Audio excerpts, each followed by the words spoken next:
Hello friends, कैसे हैं आप लोग? आशा करता हूँ फ्रेंड्स आप लोग बहुत अच्छे होंगे।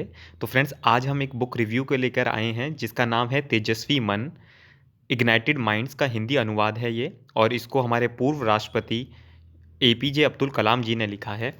तो आइए आज हम इसको देखते हैं कि इस बुक में क्या बोला गया है। देखिए इसमें एपीजे अब्दुल कलाम जी ने इसको खुद से साइन किया हुआ है। एक उन्होंने अपनी थॉट्स लिखे हैं, ज्ञान का दीप जलाए रखूँगा, मैं भारतीय युवक ज्ञानी विज्ञानी, मानवता के प्रेमी, संकीर्ण तुच्छ लक्ष्य की लालसा पाप है। देखिए, उन्होंने बताया कि अगर आप छोटे लक्ष्य रखना चाहते हैं या सोचते हैं तो वो एक तरीके का पाप है। मेरे सपने बड़े, मैं मेहनत करूँगा, मेरा देश महान हो, धनवान हो, गुणवान हो, यह प्रेरणा का भाव अमूल्य है।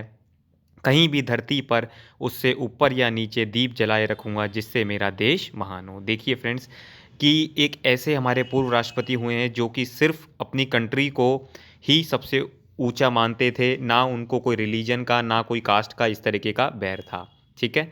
और देखिए फिर इस बुक के बारे में उन्होंने बताया है कि भई ये किस पर्सन के रेफ़रेंस में लेकर ये बुक लिखी गई है। आप अगर इसको पढ़ेंगे तो आपको और बहुत सारी चीज़ें पता चलेंगी। ये टोटल फ्रेंड्स 9 चैप्टर्स में डिवाइडेड है बुक्स, ठीक है? आप चैप्टर्स भी इसके अंदर देख सकते हैं। स्वप्न और संदेश, हमें हमारा आदर्श दो, सत्संग की शक्ति और ये सारे चैप्टर इसके अंदर आपको पढ़ने को मिलेंगे। मैं आपको चैप्टर 1 का कुछ बातें मैं बता देता हूँ जो हमारे साथ एपीजे सर ने शेयर करी हैं हमसे। बेसिकली फ्रेंड्स उसमें उन्होंने बताना चाहा है कि देखिए कि जो भी हम सपने देखते हैं, उसका कितना बड़ा रेलेवेंस होता है कि वो ही हमारे को मेहनत करने को मजबूर करते हैं क्योंकि अगर हमारा हम सपने ही नहीं देखेंगे तो हम उसको थॉट एक्शन में नहीं ला पाएँगे क्योंकि जब हम थॉट देखते हैं तो ही उसको एक्शन में हम ला पाते हैं।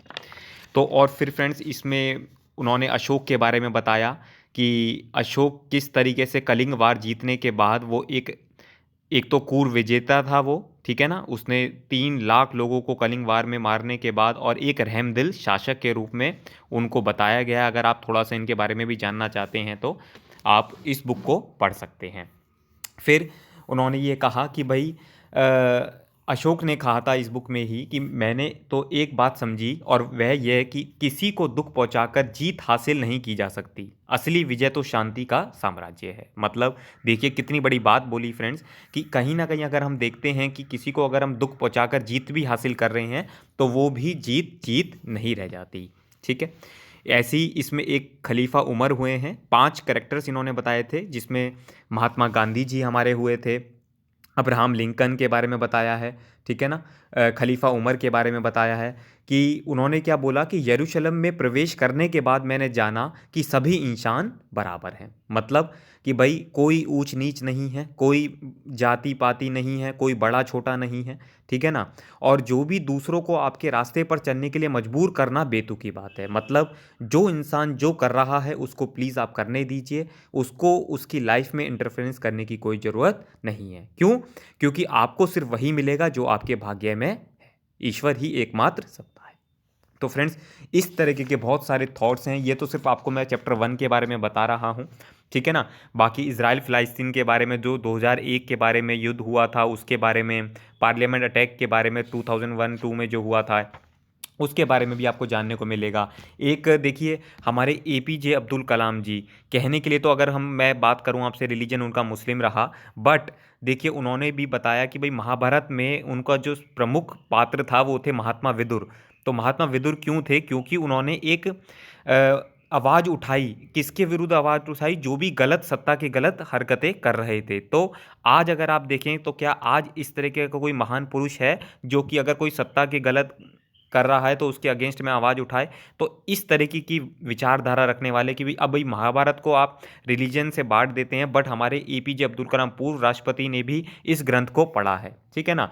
तो देखिए फ्रेंड्स कहीं ना कहीं हमारे को रिलीजन से ऊपर बढ़कर सोचना होगा, देखना होगा, ठीक है ना?